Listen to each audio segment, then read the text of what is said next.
ईद में 5 अनाथ बहनों का पटियाला सूट।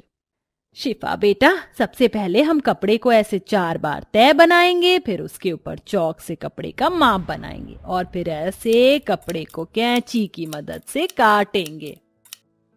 अम्मी जान, मुझे तो ये बहुत मुश्किल लग रहा है। जब मैं शुरू में सिलाई सीख रही थी तो मुझे भी ये सब बहुत मुश्किल लगता था, लेकिन धीरे धीरे मैं सब सीख गई। अम्मी जान, ऐसी बात है तो आप मुझे सिलाई करना रोज सिखाना और फिर देखना एक दिन मैं आपकी तरह ही अच्छी दर्जी बनूंगी। मेरी तरह नहीं, मुझसे भी अच्छी। अफसाना अपनी 5 बेटियों में से सबसे बड़ी बेटी शिफा को सिलाई करना सिखा रही थी। अफसाना दर्जी का काम करके अपनी 5 बेटियों का गुजारा करती थी। अम्मी जान, इतनी सारी सब्जियां, वो भी इतने कम पैसों में हमें मिल गईं। ये तो फायदा है सुबह सुबह सब्जी मंडी आने का, कम पैसों में अच्छी खासी सब्जियां मिल जाती हैं। अम्मी जान, वो देखिए वहां उस दुकान पर वो कितने अजीब सूट है ना। फरहत बेटा, उसे अजीब सूट नहीं कहते हैं, वो पटियाला सूट है। क्या पटियाला सूट? हाँ, पटियाला सूट। मैंने सुना है पंजाब में सबसे ज्यादा लोग पटियाला सूट पहनते हैं। अम्मी जान, ये पटियाला सूट तो काफी ज्यादा खूबसूरत है, मुझे भी ये पटियाला सूट पहनना है। हाँ अम्मी जान, मुझे भी ये पटियाला सूट पहनना है। अपनी बेटियों की बात सुन अफसाना उस पटियाला सूट की दुकान पर जाती है। भाईजान, ये पटियाला सूट कितने का है? बाजी, पूरे 2000 का है। या अल्लाह, 2000 रुपए का? ये तो बहुत ज्यादा महंगा है। जब जेब में इतने पैसे ही नहीं है तो यहाँ क्या तुम लोग मेरा वक्त बर्बाद करने के लिए आए हो? निकल जाओ यहाँ से। तुम जैसे लोगों के लिए इतनी बड़ी बड़ी दुकानों में नहीं बल्कि फुटपाथ पर कपड़े मिलते हैं। दुकान वाले के मुंह से अपनी और अपनी बेटियों की इतनी बेइज्जती होता देख अफसाना को बहुत दुख होता है, जिसके बाद अफसाना अपनी बेटियों के साथ वापस घर आ जाती है। अम्मी जान, आप रो मत, हमें नहीं चाहिए वो पटियाला सूट, हम ये सादे लिबास में भी बहुत खुश हैं। मेरी बच्चियों, आज तक मैंने तुम 5 को दिया ही क्या है। तुम्हारे अब्बू के गुजर जाने के बाद तुम 5 को हमेशा मेरी वजह से गरीबी का सामना करना पड़ता रहा है, लेकिन मैं तुमसे वादा करती हूँ कि इस रमजान की ईद पर मैं अपनी 5 बेटियों को पटियाला सूट ही पहनाऊंगी।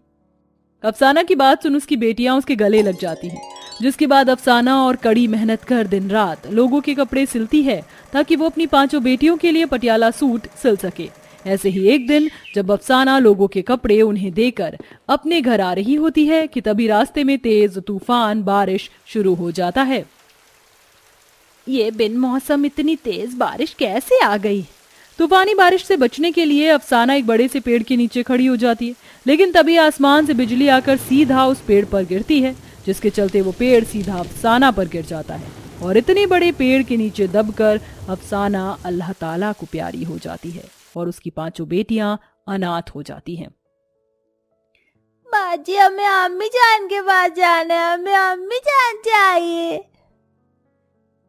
हमें अम्मी जान के बिना नहीं रहना है, वो हमें ऐसे अकेला छोड़कर क्यों चली गई?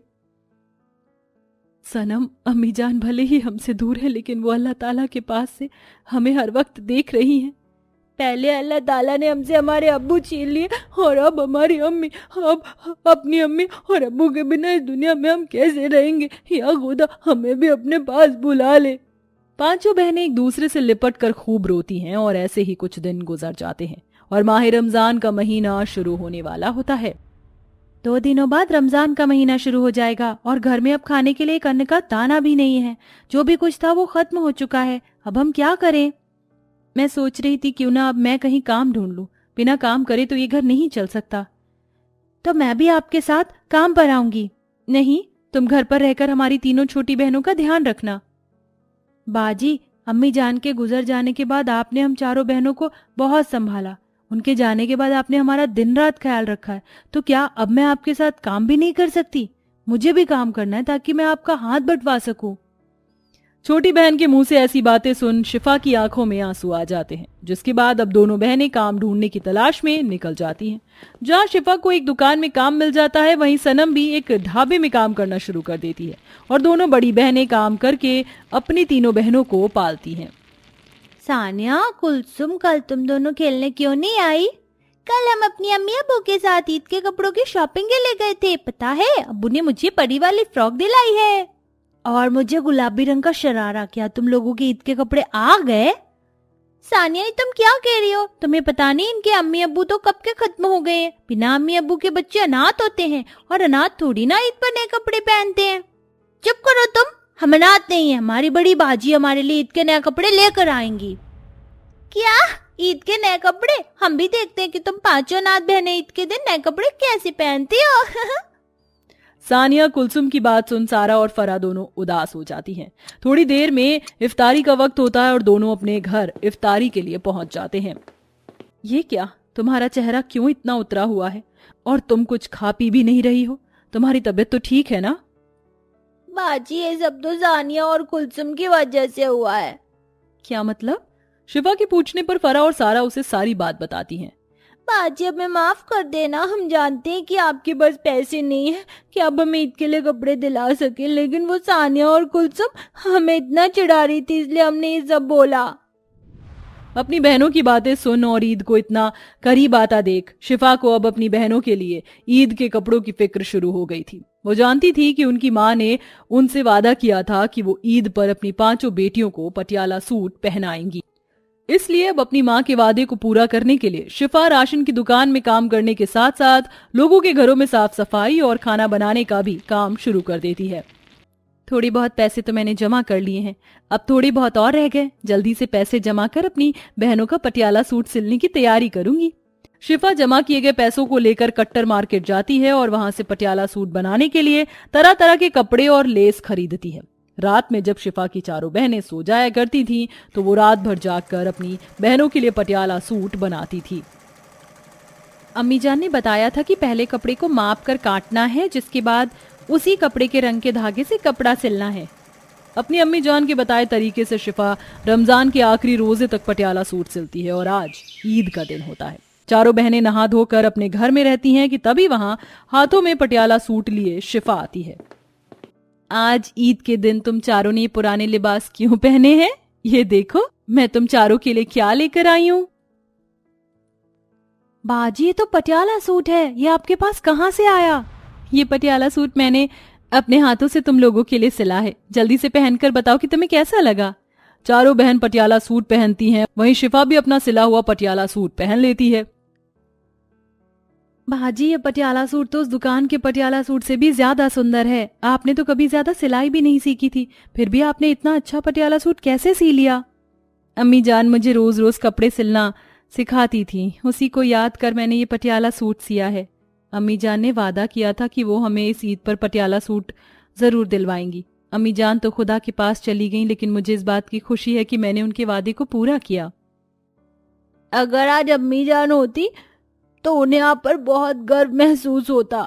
पांचों बहनें ईद पर पटियाला सूट पहनकर काफी खुश होती हैं। साथ में बैठकर ईद की नमाज को अदा करती हैं, जिसके बाद घूमने के लिए बाहर जाती हैं। वाह सारा, तुम्हारा तो पटियाला सूट काफी सुंदर लग रहा है। इतना अच्छा पटियाला सूट कहाँ से खरीदा? हमारी बाजी ने हम सबके लिए अपने हाथों से ये पटियाला सूट बनाया है। तुम लोगों ने कहा था ना कि हम पांचों अनाथ बहनें ईद पर नए कपड़े नहीं पहन सकती, लेकिन देखो हम पांचों अनाथ ने ईद पर पटियाला सूट पहना है, वो भी इतना सुंदर। क्या सच में ये पटियाला सूट तुमने अपने हाथों से सिला है? इतनी अच्छी फिनिशिंग तो दुकानों के लिए गए पटियाला सूट के अंदर भी नहीं होती है। क्या तुम मेरा भी ऐसा पटियाला सूट सिल दोगी? हाँ, मेरा भी। तुम्हें जितने पैसे चाहिए तुम हमसे ले सकती हो। हाँ, मैं आप लोगों का पटियाला सूट सिल दूंगी। गांव के आसपास में रह रहे लोगों को शिफा के हाथ का सिला हुआ पटियाला सूट काफी ज्यादा पसंद आता है, जिसके चलते ईद के खत्म होते ही अब शिफा के पास ढेर सारे पटियाला सूट के ऑर्डर आते हैं। वहीं शिफा अपनी चारों बहनों के लिए तरह तरह के पटियाला सूट बनाती है। बाजी, ये वाला पटियाला सूट तो उस दिन के पटियाला सूट से भी काफी अच्छा है। आप जब अम्मी जान की सिलाई मशीन पर बैठकर ये पटियाला सूट सिलती हो ना, ऐसा लगता है कि अम्मी जान ये पटियाला सूट सिल रही हैं। वक्त गुजरने के साथ साथ शिफा दर्जी के नाम से पूरे गांव में फेमस हो जाती है, जिसके चलते अब गांव में जब भी किसी को पटियाला सूट सिलवाना होता है तो वह सिर्फ शिफा के पास ही आता। शिफा पटियाला सूट सिलने के साथ साथ और भी तरह तरह की ड्रेस बनाती है, जिसके चलते कम उम्र में ही शिफा काफी कामयाबी भी हासिल कर लेती है और अब अपनी चारों बहनों का अच्छे से ध्यान भी रखती है।